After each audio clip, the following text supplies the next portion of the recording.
IELTS/TOEFL Vocabulary Lesson 1. Work and Careers. To subsidize.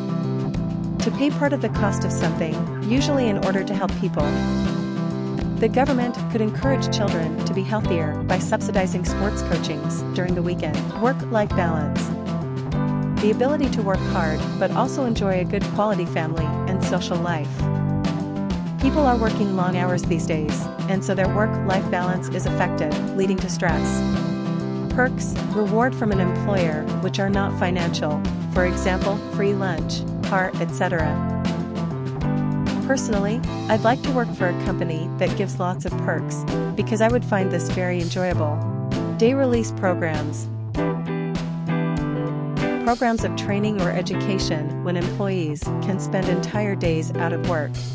My new company provides a lot of day release programs. To outsource, to stop doing work inside the company and send it to other companies or other countries, usually to save money.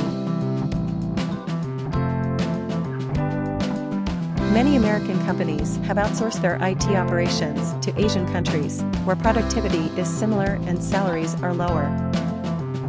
Do you know the meaning of job prospects? Tell us in the comments below.